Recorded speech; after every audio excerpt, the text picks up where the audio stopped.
Hello everyone, welcome back to the spoiler breakdown. My name is Pojo, and we're looking at Dusk Road cards. There have been 3 new ones since I last recorded, 1 on Saturday and 2 on Sunday. It's possible there will be more today, but I'm going to be recording right now because I got a thing to get to, so we're going to just put this up, and hopefully that'll be the last of the spoilers for this round. If not, we'll cover them on Monday. So here's what we got. We have 3 new cards released, one of them a very exciting legendary, the other 2 very interesting sort of common uncommon style cards.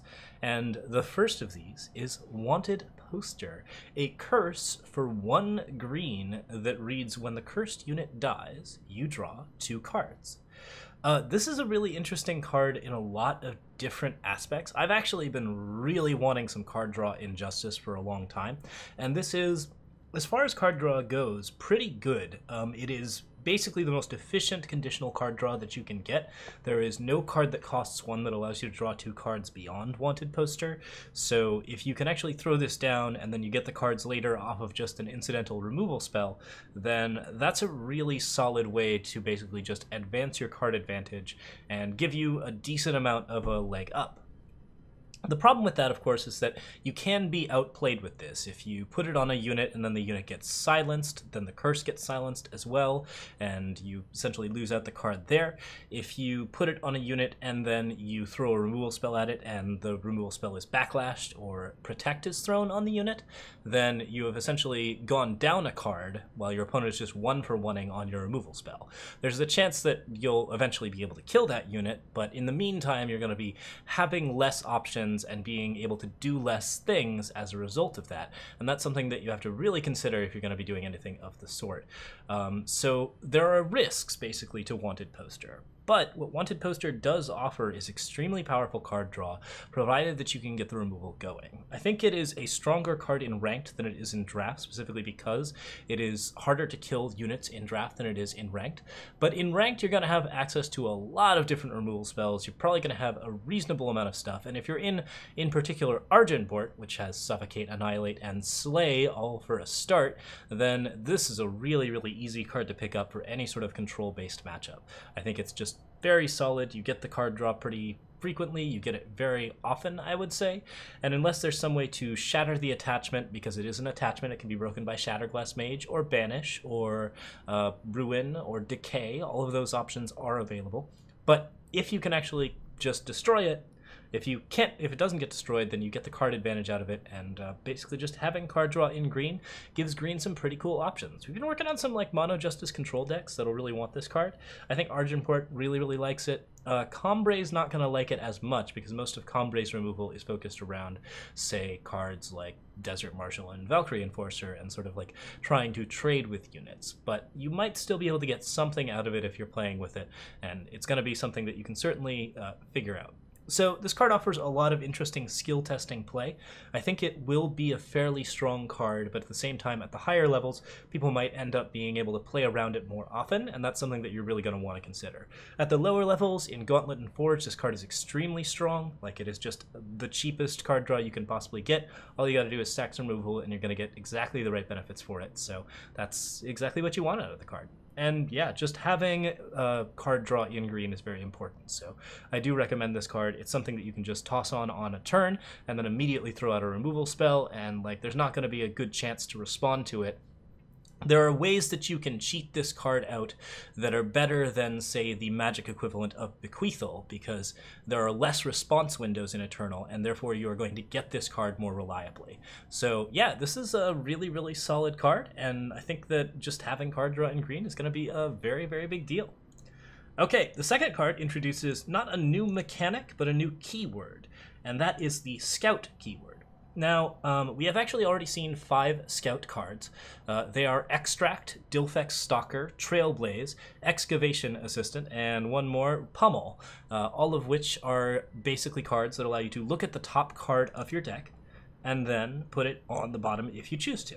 and that is similar to the scry effect from Magic. It's actually exactly the same mechanic, and it's a very solid mechanic. There's a reason that that mechanic exists in Magic the Gathering, and it's also just like a kind of bit of design space that you really want in your card game, because it allows you to play with the RNG of decks in a way that gives you more reliable decks and makes it so that if you're a person who really likes your plans to go exactly as planned, essentially, then scry is something that's very, very strong for you. This is a mechanic that should appeal very much to high-level players. It is often included as a sort of minor effect on smaller cards, and it is definitely something that you want on a lot of your cards. Extract and Trailblaze both make extremely powerful inclusions into the Set 1 meta. Pummel is also quite good, and Excavation Assistant and Dilfex Stalker. Dilfex Stalker's a little on the lower end as far as cost goes, but Excavation Assistant is still kind of a fun draft card. Like, that mechanic is just really useful, and it's very good to basically make sure that you get power drops on time, that you are getting the cards that you want and not the cards that you don't need. Yeah, this card is really, really strong, this mechanic is really, really strong in those respects. Let's talk about Royal Charter. So Royal Charter is 1 cost, Summon Scout, so you get to basically scry, look at the top card, you can put it on the bottom if you like, and then whatever it is, if you want that card, then it doesn't actually do anything to you mechanically, but if you don't want that card, then it helps you essentially by effectively drawing you a card. So scry and Scout are essentially half a card draw in the general evaluation of things. So at 1 cost, half a card draw is about what you kind of would expect for that effect. And then the pay 6 is sacrifice Royal Charter to draw 2 cards. Now, there are a couple of things to note about this card. It is not a super high power level card. However, 1 cost effects that allow you to sort of sort the top of your library and figure things out are very, very good in combo decks and control decks. Basically, any situation where you just need the right type of cards, like you really need to have Harsh Rule, or you really need to have, say, Crown of Possibilities. In those decks, you always want to be looking for very cheap effects that allow you to sort the top of your deck and to get you deeper into your deck so that you get your power drops on time, or so that you get your combo pieces, which are really, really relevant. So just having that effect in a colorless aspect is something that adds a lot of strength to those types of decks. And it is something that you're going to want to consider if you're building those types of decks. If you really need particular things to happen, then Royal Charter may very well be a card for you. And the question is, are you willing to incur the drawback of basically having a dead card until around turn 6, and then having to take a turn to pay 6 just to draw 2 cards? If you can do both of those things, which control decks often can do, they often have a little bit of extra time, and they can create space for themselves to do those types of card draws, then Royal Charter is definitely a very good card in that aspect. If you can't do that, this card, you know, makes it so that you're going to have a worse time against aggro generally. The Scout effect helps against aggro, but only if you're looking for cards like Lightning Storm or Plague or Unexpected. Oh, there's actually been 4 new cards. I don't think I actually talked about this one as well, so we'll have to pull that up real quick as I talk about it. There was a Reddit spoiler as well that I missed because it was not specifically called out, but we'll just go grab that right now. But yeah, if you're looking for like mass removal spells to deal with aggro, if you're looking for those types of things, then it's kind of helpful, but the fact that it is a dead card means that it's much worse against the aggro and mid-range archetypes. On the other hand, like, it is a colorless card, so it fits in very well, and it allows you to access other pieces. So yeah, like, if you are playing a solid control deck and you sort of know that you can make the space for this, then yeah, this is a pretty solid card. You do need to basically have the right type of deck, and if you have the right type of deck, if you know where this card fits, then you can make this card work for you in a control aspect. So very cool control tools, and we're going to talk about one more. Let me just pull up the image for that because I forgot to save it before I started on this video. Okay, so 4 Shadow, and one of 2 options. A, the enemy player discards a spell or attachment of your choice from your hand. So essentially a sabotage, except that it is just essentially a sabotage. You get to get either a spell or an attachment. And if you get an attachment, that's particularly good against armory type decks. So that's something that you really, really want to have. Or the other option is each unit gets -2, -2.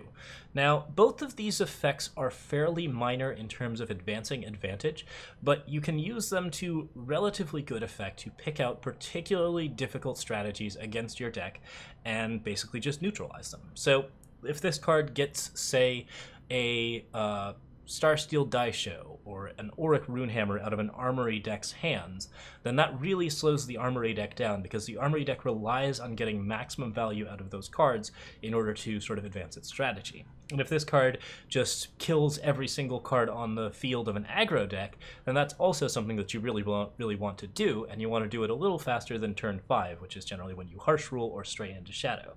So Devastating Setback has two very good modes where you can essentially neutralize a particular deck that's troubling you, and that flexibility, that modality of it, is what gives it its strength. Just being able to have a card that's good against a particular deck and also good against other decks, and even if you aren't getting the maximum amount of use out of it, you can usually still pick something out if you need to. However, deciding when to choose the spell or attachment and deciding when to choose the -2/-2 is going to be the difficulty of this card, and again, sort of the skill testing nature of this card.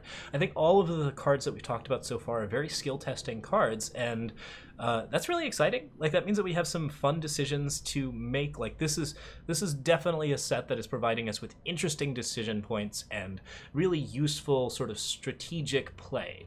And that's something that I'm always rooting for in Eternal. That's something that you really want to focus down on, and I think that it's going to really make the game a lot better as a result.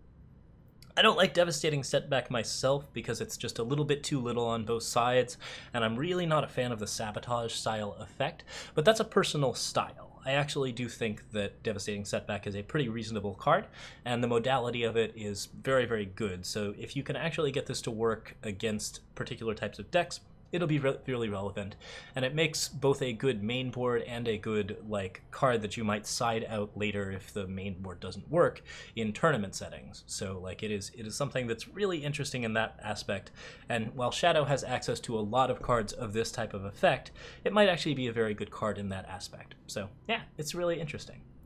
Okay, so let's go ahead and go on to the next one. We got Wanted Poster, Royal Charter, and Devastating Setback. So that leaves the last one, which I have saved for last, and which is by far my favorite, Temporal Distortion. Okay, so this card is 8 cost, 3 time. Your spells are fast, so all spells are fast, and at the start of the enemy turn, replenish your power. I think this is a really powerful effect in Eternal for a wide variety of reasons. Just opening up all of the extra space for interaction is really, really strong in a control aspect, and there are quite a few sort of slow spells, especially in time, that you kind of want to be able to cast at a fast spell. Ancient Lore is one of the ones that I think is most interesting. There isn't necessarily the power level for this card to be amazing just yet, but with each set released and with the 300 cards that we're going to see in Dusk Road, I think that there's a pretty good chance that Temporal Distortion is going to be pretty crazy in that respect. But the thing that's really interesting about it right now is that it does have a lot of kind of cool interactions in terms of what it is that you're doing. So to sort of sum up what it is that this card provides in value, it is an 8-cost card that does not cost you tempo if you're a spell-oriented control deck, which it goes without saying, if you're playing Temporal Distortion, you are going to be a spell-oriented control deck. So you play this card at 8, and then you immediately get a replenishment of your power so that you can cast spells on your opponent's turn, meaning that the card effectively costs you 0 if you have 8 power worth of spells to spend on your next turn. So you can also do things like play ambush units.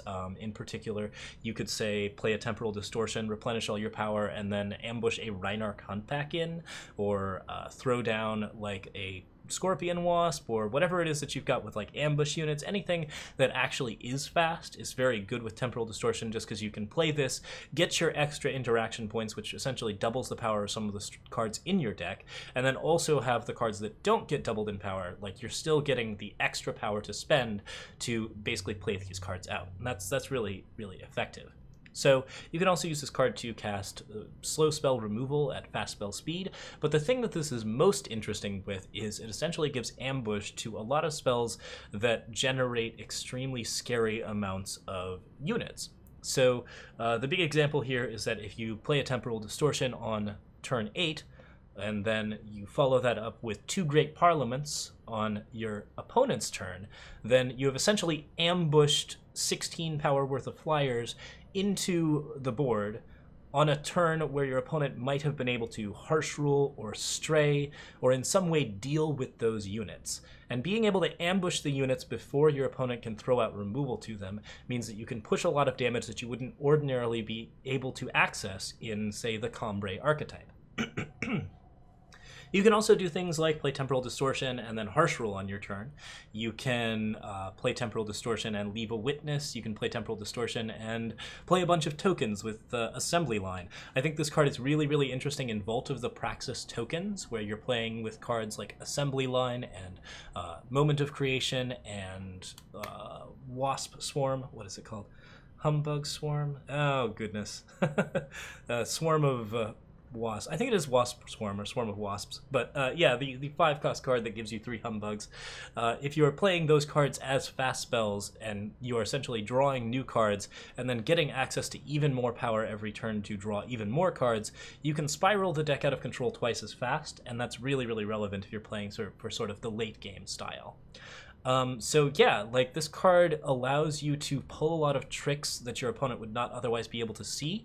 It does not cost you in tempo. The only thing it costs you is card advantage. And at turn 8, I think that in general, if you are playing Temporal Distortion, you're going to have a lot of card advantage already in your deck. You're probably going to be playing something big. This card works very well with Voda Combo, the Mystic Ascendant style stuff, because you can do things like Seek Power and Find a Way on your opponent's turn. It essentially makes it so that you can activate your Voda combo early and then like essentially just set it up, and basically if you have this out, you can play the Vodakan and then you get all of your power back on your opponent's turn, so you have the ability to access that kind of extra power and all of the cool things that Vodakan can do basically just in response to your opponent trying to throw removal at Vodakan, which is kind of a really interesting aspect of it as well. Like, this card is very likely to be a win condition for decks that currently don't have any sort of reach, which is in particular big Cambrai style decks that are very focused around spells. I think it's also a really interesting sort of carpet shuffle focused card. Like, you can play things like Channel the Tempest off of this on the same turn that you play Temporal Distortion, or rather on the same cycle of turns that you play Temporal Distortion. And you can do a lot of like the static bolty shenanigans at fast spell speed. And I'm always looking for new carpet shuffle cards, so that's something to be excited about as well.